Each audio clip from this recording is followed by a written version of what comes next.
ખીમાણા ગામે દશામાની ભવ્ય શોભાયાત્રા નીકળી। કાંકરેજ તાલુકાના ખીમાણા ગામે આજે શ્રાવણ સુદ 9ના દિવસે વહેલી સવારે દશામાની ભવ્ય શોભાયાત્રા નીકળી હતી। દુધેશ્વર શિવાલયની બાજુમાં બિરાજમાન શ્રી દશા માતાજીના મંદિરેથી નીકળેલી ભવ્ય શોભાયાત્રા ખીમાણા ગામના જાહેર માર્ગ ઉપર ફરી હતી। ડીજે સાઉન્ડના સથવારે શણગારેલી ઊંટગાડીમાં વાજતે ગાજતે દશામાના જય જયકાર સાથે નીકળેલી માતાજીની શોભાયાત્રામાં ખીમાણા ગામના દરેક સમાજના લોકો જોડાયા હતા અને અબીલ ગુલાલની છોડો વચ્ચે ભાવિકો નાચગાન પૂર્વક ઝૂમી ઉઠ્યા હતા।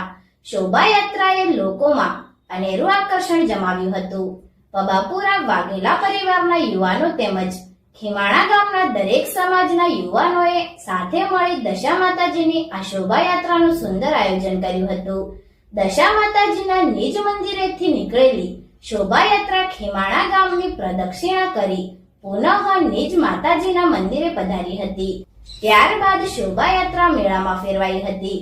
માતાજીના ચાચર ચોકમાં બહેનોએ ગરબા ગાઈ ગરબે ઘૂમી અનેરો આનંદ માણ્યો હતો। આજે વહેલી સવારથી બપોર સુધી દશા માતાજીના મંદિર વિસ્તારમાં ઘણી જ વિશાળ બહોળી સંખ્યામાં ભાવિક ભક્તો તેમજ શ્રદ્ધાળુ દર્શનાર્થીઓની ભારે ભીડ જામી હતી। આયોજકો દ્વારા અહીં પ્રસાદી વિતરણની પણ સુંદર વ્યવસ્થા કરવામાં આવી હતી। Report Ketan Vasaiya, LTV Gujarat.